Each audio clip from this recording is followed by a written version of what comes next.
Bonjour à tous. Voici la deuxième vidéo du chapitre 23 du programme.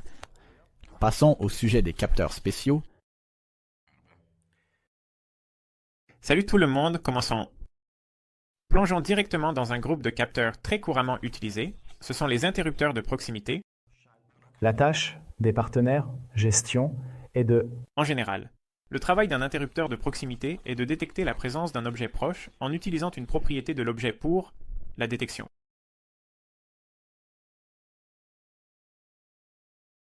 Cette propriété des objets est la manière dont nous pouvons catégoriser les différents types de détecteurs de proximité disponibles.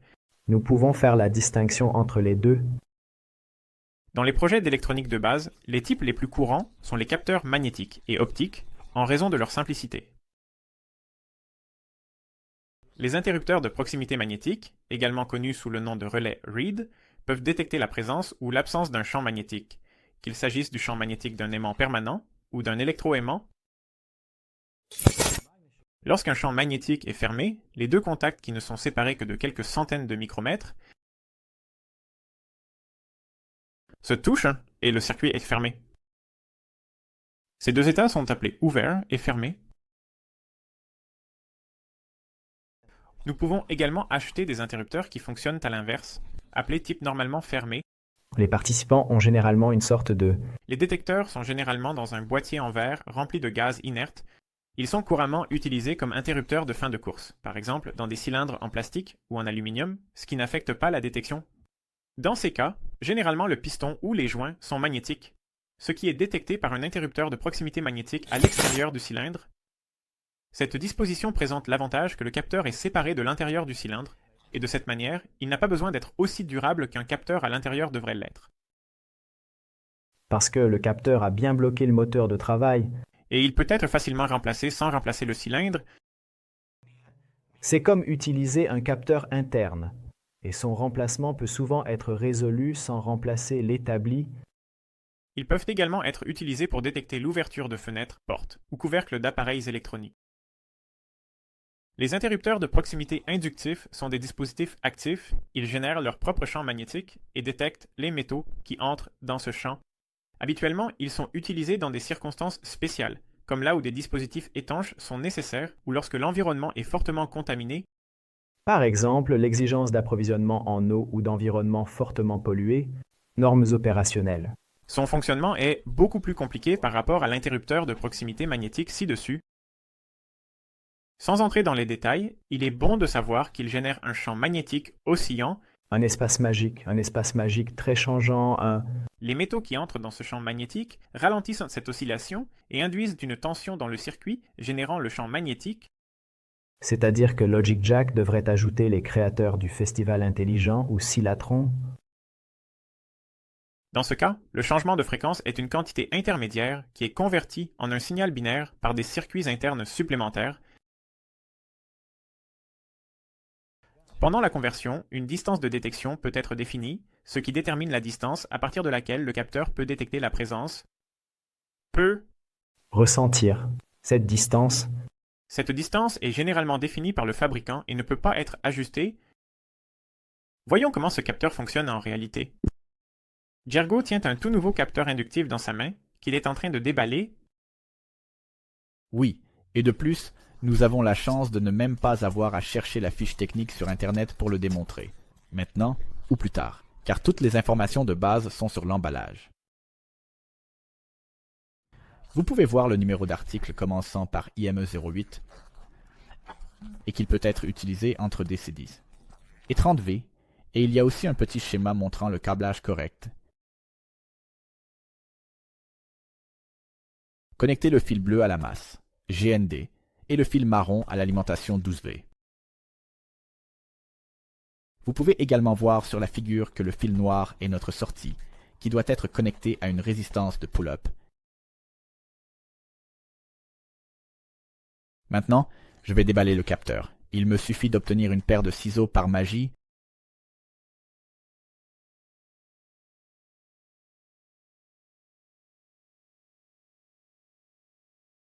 Dans les vidéos, vous êtes habitué à voir un circuit entièrement préparé. Un caissier pour border le ton Bermude de la courbe du fil.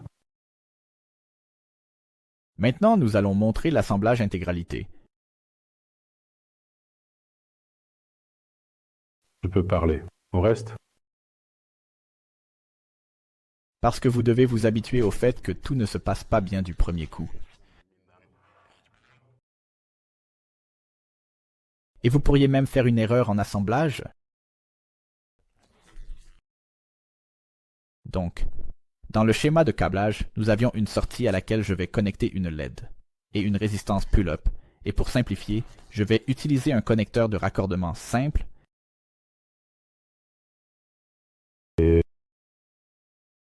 simplicité, nous utiliserons un court-circuitage.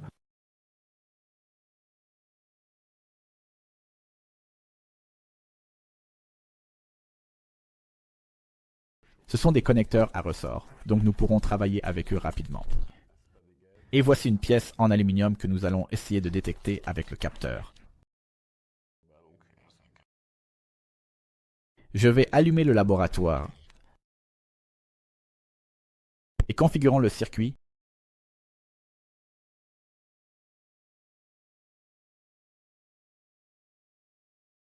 Donc, le fil marron est la tension d'alimentation.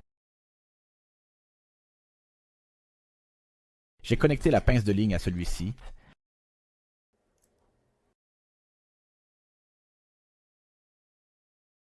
Et j'ai fait un petit morceau de fil rouge pour faciliter la connexion de l'alimentation du laboratoire.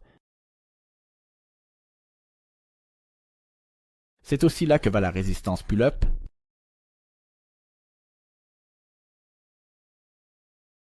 La sortie du capteur est câblée à la tension d'alimentation.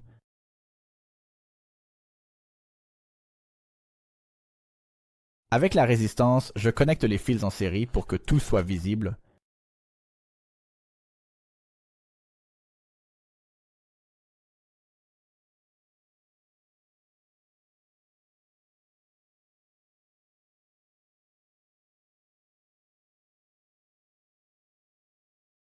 En fait, après notre attention, le fil noir est à notre état. Donc c'est ce qui, en théorie, ramène la LED. Lorsque nous détectons le paiement, Maintenant, je peux utiliser le multimètre au terminal.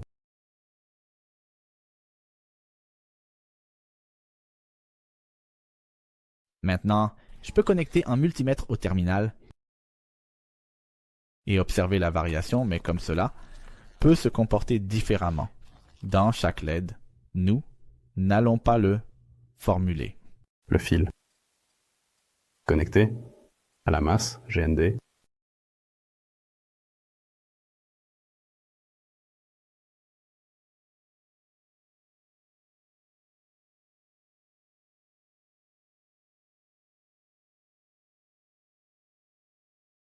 C'est un peu particulier, mais il est toujours important de voir pourquoi le créateur a fait cela. Je connecte à la masse GND, le LED. Maintenant, je vois le capteur dans le LED. Maintenant, ce qui se passe. Lorsqu'un groupe le nettoie,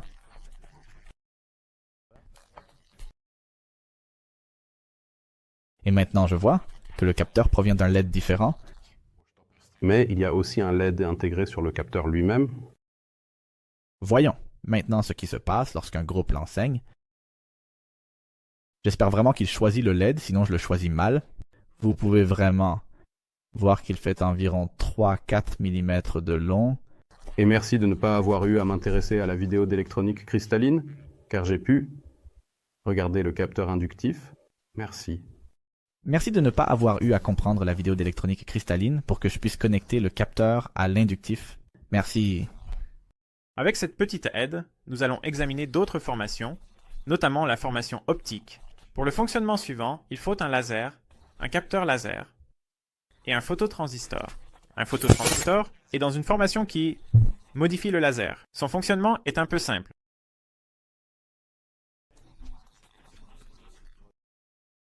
Des impulsions ou des rayons infrarouges, qui proviennent de l'émetteur de lumière, sont dirigés vers un objet ou un réflecteur, puis retournent vers le capteur de lumière. Mais l'émetteur de lumière et les capteurs doivent fonctionner correctement. Pour éviter d'interférence dans la mauvaise zone, nous allons voir une autre question. Gergo demande au capteur optoréflexe TCR T1000, les points centraux doivent être fixés, donc en état normal, ils ne comptent pas. Dans Laszlo 2, avancement dans l'année des gadgets. Gergo a quitté les réflexes OTC. Un TCRT1000? Oui, c'est vraiment un TCRT1000. Voici ce grand capteur. Wow, un examen. Ce petit capteur se trouve également sur la liste des composants. Djergo, pourrait-on créer un projet de comptage avec ce petit capteur? Il se peut que ce soit un petit capteur, mais disons que je vais préparer un exemple. Sais-tu comment réaliser un projet de point de vue avec ce petit capteur? Cela prendra un peu de temps, mais disons que je vais préparer un exemple. Résultats laboratoires. Voici le capteur optique réfléchissant, et j'ai aussi vérifié la LED. Merci.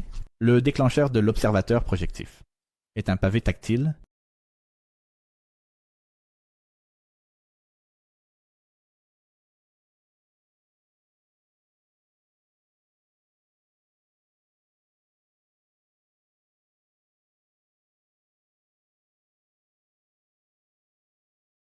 Vous pouvez voir que plus je rapproche mon doigt du capteur, plus la LED s'allume intensément.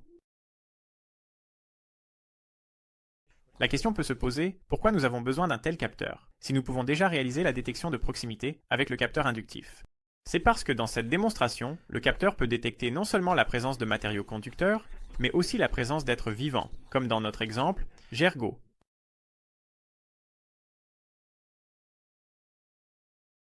Apprenons sur les interrupteurs de proximité capacitifs. Les interrupteurs de proximité capacitifs ont une surface active, qui mesure le couplage capacitif, et assure la mesure de sa valeur. Si nous déplaçons un objet près de cette surface active, le couplage capacitif entre l'objet et la surface change.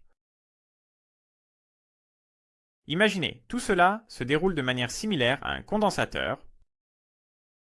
Si nous pouvions changer la distance entre les deux plaques, nous pourrions également changer la capacité du condensateur.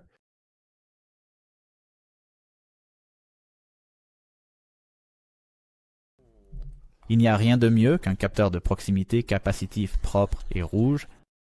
Et très sensible à ces courants. Sur ce circuit, un TTP223 CI fait la partie difficile du travail. Il a un circuit oscillateur, un circuit de détection de changement de capacité Sensorial. Circuit. et une sortie nomme facile pour nous.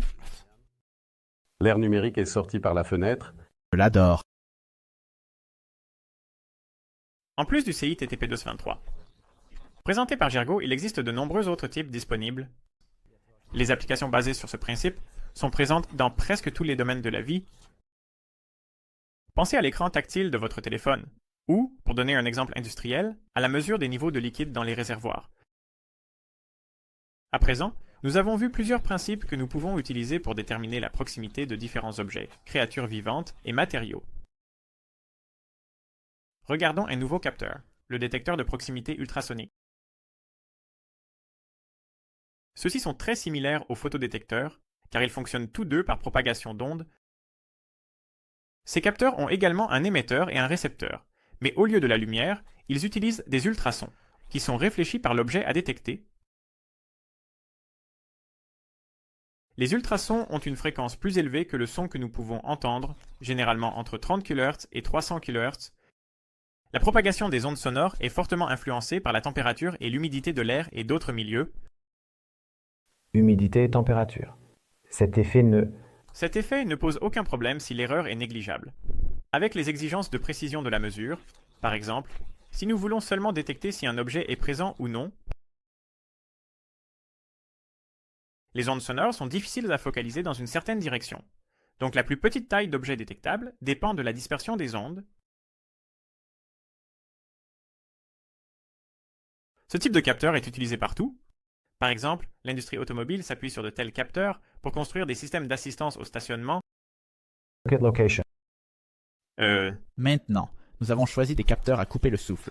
Le seul problème est que la liste continue encore et encore. À continuer la liste. Juste pour l'exemple, Pour vous donner un exemple, regardez. voici mon capteur piézoélectrique préféré, également connu sous le nom de microphone. Ce capteur convertit une onde mécanique dans l'air en un signal électrique. Le second est un capteur barométrique, BMP18C. C'est la marque du fabricant. Il convertit la pression de l'air en un signal électrique. Le traumatisme du capteur pourrait tomber chez Osnigo. Ce capteur peut être utilisé pour mesurer l'altitude dans un sens géologique, car la pression dépend de l'altitude et de la météo. Le SNSMQ2 est un capteur de gaz qui convertit le niveau de GPL, de méthane, de propane, d'hydrogène dans l'air en un signal électrique. Il y a aussi un capteur de coupe, un capteur IR, un interrupteur de vibration mécanique et l'interrupteur de décision mécanique. Les plus expérimentés auront peut-être remarqué que nous n'avons pas mentionné un capteur qui utilise le soi-disant effet Hall. Il existe de nombreux capteurs de ce type, alors examinons-les maintenant. Tout d'abord, qu'est-ce que l'effet Hall? L'effet Hall a été découvert par Edwin Hall en 1879.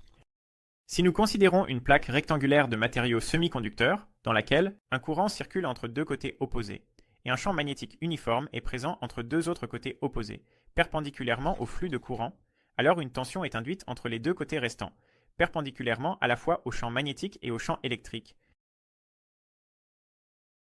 Dans la figure, l'induction magnétique pointe vers le haut, et le courant circule de gauche à droite dans la région. Entre les faces avant et arrière de la plaque, la tension Hall peut être mesurée.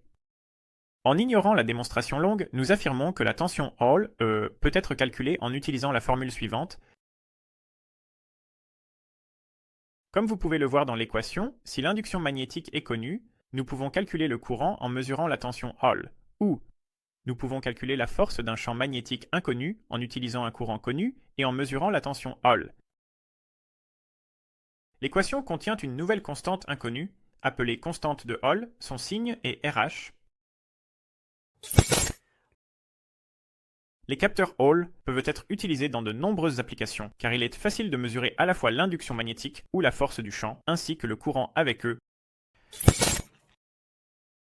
Il y a 4 principaux domaines d'application. Mesure de courant à sortie linéaire, mesure de la force du champ magnétique à sortie linéaire, sortie binaire, comme un capteur Hall unipolaire ou bipolaire.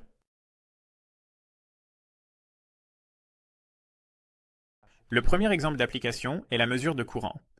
Les capteurs à effet Hall sont excellents pour mesurer le courant. Par exemple, j'en intégrerai un dans un contrôleur de moteur pour mesurer le courant de phase. J'ai eu des problèmes avec la mesure du courant à effet Hall. La sortie du capteur présente une petite erreur qui dépend de la direction et de l'amplitude du courant qui le traverse. Cette erreur n'est pas constante et est généralement insignifiante. Connecté à nous depuis longtemps. Cependant, lorsque je mesure la charge de la batterie sur une longue période en intégrant le courant au fil du temps, cette erreur difficile à estimer est incluse dans mon calcul, ce qui conduit à des valeurs complètement erronées au fil du temps. Je préfère l'utiliser. Mieux. Je préfère utiliser la précision basée sur des résistances appelées résistances shunt.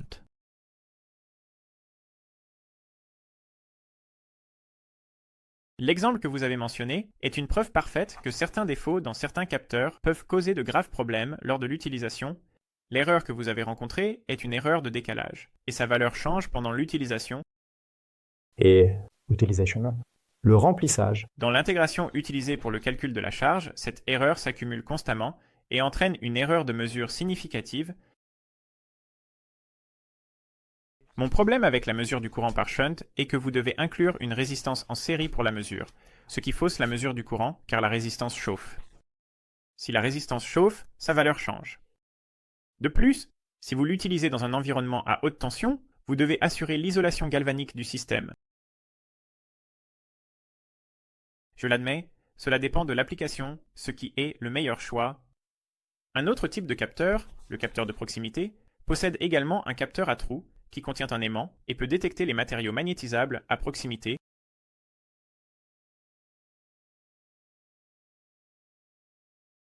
A-t-il vraiment un capteur à trous? Je suis prêt à y aller. J'ai attendu ce moment.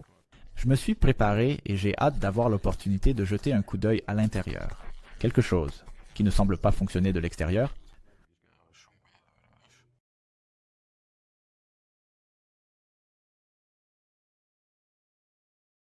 Et puis j'ai même préparé un outil de découpe pour regarder à l'intérieur du capteur. Ce n'est pas quelque chose de quotidien. Ce n'est pas une pratique courante de couper le capteur car vous allez probablement le détruire.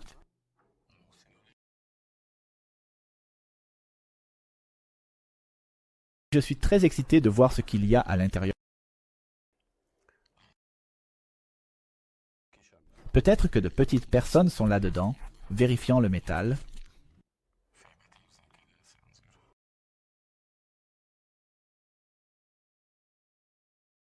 Tu portes des lunettes, et je vais mettre mes lunettes de protection.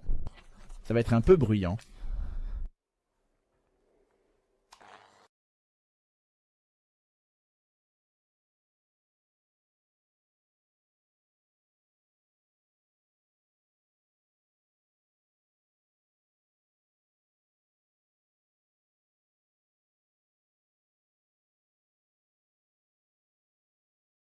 Je sais ces choses intéressantes.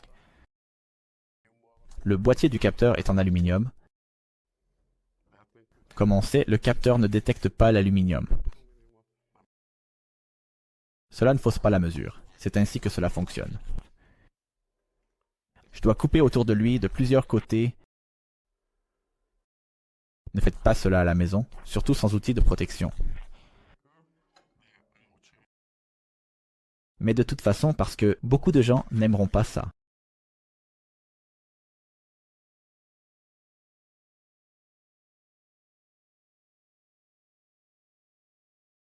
Voyons si j'ai été efficace.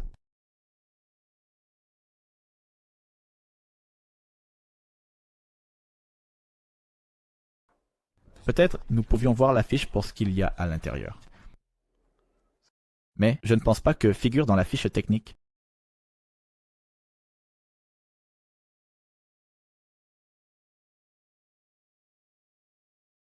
Ce que vous pouvez voir, c'est qu'il est moulé avec une sorte de résine époxy, et certains composants électroniques commencent à apparaître. Et suis sûr sur ce capteur, nous ne pourrons pas faire valoir notre garantie.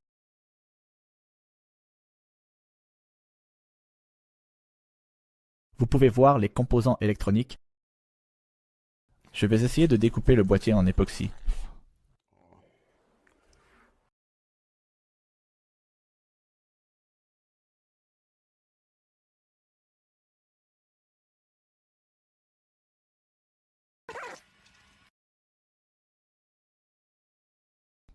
Je parie que je peux le nettoyer en 3 à 4 minutes.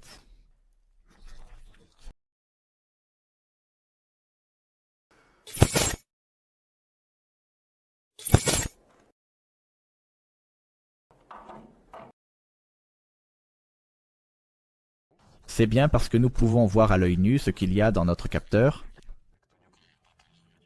Il est intéressant d'avoir une petite carte imprimée avec de nombreux emplacements, sans aucun composant implanté. C'est probablement parce que le fabricant adapte plusieurs types différents avec la même petite carte de circuit imprimée. En implantant simplement différents composants sur l'une plutôt que sur l'autre. Pas les assembler. Je peux voir une résistance de 0 ohm, un petit condensateur céramique. Mais la partie essentielle est les 3 composants. Notre petit capteur à 3 pattes que nous cherchions Bon après-midi. est collé dessus. Voici un cube qui est, je soupçonne, un aimant. L'aimant dans le capteur de trou magnétise, le métal magnétisé que vous voulez détecter. Le capteur entier détecte cela, et puis il y a un autre composant à 3 pattes, qui pourrait être un transistor NPN, pour ajuster notre sortie.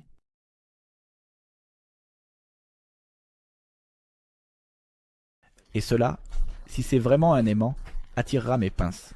Disons, Lors de la sélection d'un capteur, important de considérer les conditions d'utilisation.